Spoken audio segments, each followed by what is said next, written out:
আপনি কি কখনো ভেবে দেখেছেন, যদি একদিন পৃথিবী আর না থাকে, যদি হঠাৎ করে সবকিছু থেমে যায়, মানুষ, প্রাণী, গাছপালা, পাহাড়, নদী সবকিছু ধ্বংস হয়ে যায়? শুনতে অবিশ্বাস্য লাগলেও বাস্তবতা হলো পৃথিবী আসলেই ধ্বংসের পথে এগিয়ে যাচ্ছে। আমাদের অবহেলা, লোভ আর ভুল সিদ্ধান্ত ধীরে ধীরে এই সুন্দর গ্রহটিকে মানুষ মৃত্যুর দিকে ঠেলে দিচ্ছে।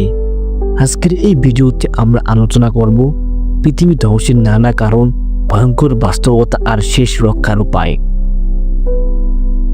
কোটি কোটি গাড়ি থেকে নির্গত ধোঁয়া মিশে যাচ্ছে বাতাসে। আমরা যখন শ্বাস নিচ্ছি তখন সেই বিষাক্ত বাতাস আমাদের শরীরে ঢুকে যাচ্ছে। কারখানার কালো ধোঁয়া আকাশ থেকে যাচ্ছে।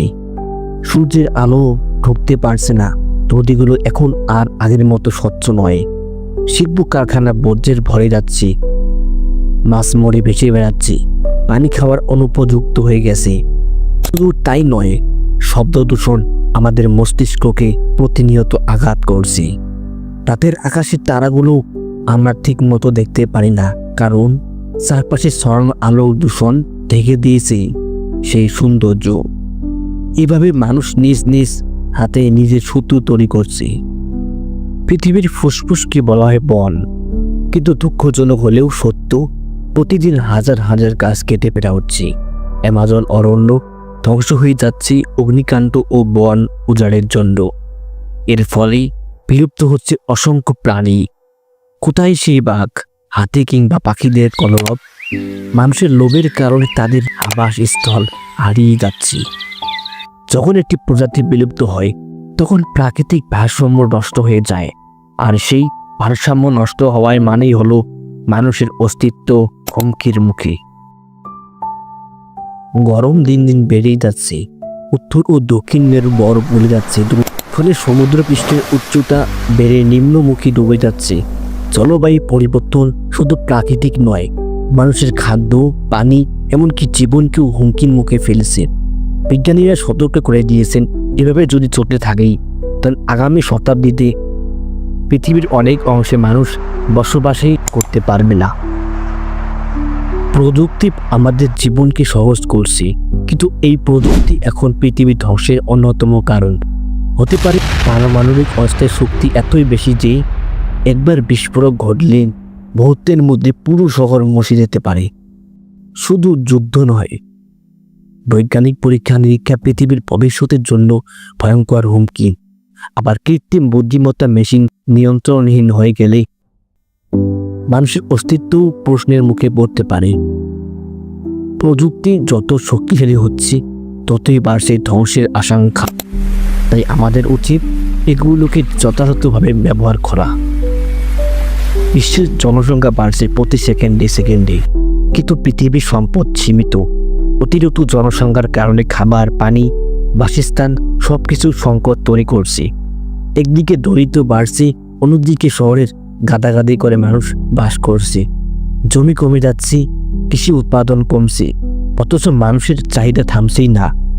এভাবে চলতে থাকলেই একদিন পৃথিবী এই বোঝা আর বইতে পারবে না। আমরা শুধু পৃথিবীর ভেতরে বিপদ নিয়ে ভাবি, কিন্তু বাইরে মহাকাশ ও পৃথিবীর জন্য হুমকি হতে পারে। কোটি কোটি গ্রহাণু মহাশূন্যে ভেসে বেড়াচ্ছে।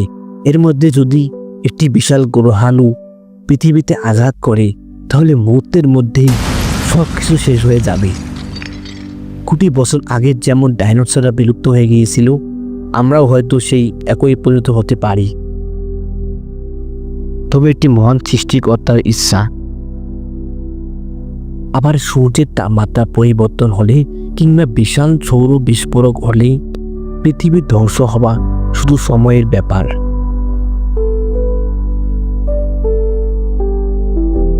শুধু বিজ্ঞান নয়, ধর্মীয় গুলোতে পৃথিবীর শেষ দিনের কথা বলা হয়েছে। ইসলাম, খ্রিস্টান, হিন্দু প্রায় সব ধর্মেই পৃথিবীর ধ্বংস নিয়ে বিভিন্ন ভবিষ্যৎবাণী রয়েছে। কোথাও বলা হয়েছে আগুন, বন্যা কিংবা মহাজাগতিক বিপর্যয়। ইতিহাস ঘেঁটে দেখা যায় প্রাচীন সভ্যতারও পৃথিবীর শেষ নিয়ে ভয়াবহ ভবিষ্যৎবাণী রয়েছে। তাহলে কি পৃথিবীকে আর বাঁচানো যাবে না? অবশ্যই। আমরা যদি সচেতন হই তবেই সম্ভব। তবে এখানে সময় আছে। পরিবেশ দূষণ কমাতে হবে। নবায়নযোগ্য শক্তি যেমন সৌরশক্তি, বাতাসের শক্তি ব্যবহার করতে হবে। প্রতিটি মানুষকে অন্তত একটি করে গাছ লাগাতে হবে। ছোটবেলা থেকে পরিবেশ রক্ষা শিক্ষা দিতে হবে। পৃথিবীকে বাঁচাতে হলে আমাদের একসঙ্গে কাজ করতে হবে। এই গ্রহ আমাদের একমাত্র আশ্রয়। আমরা যদি একে ধ্বংস করি তবে বাঁচার মতো আর কোনো জায়গা থাকবে না। তাই আসুন আমরা আজ থেকে প্রতিজ্ঞা করি, পৃথিবীকে ভালোবাসবো, রক্ষা করব আর ভবিষ্যৎ প্রজন্মের জন্য রেখে যাব একটি সুন্দর বাসযোগ্য পৃথিবী।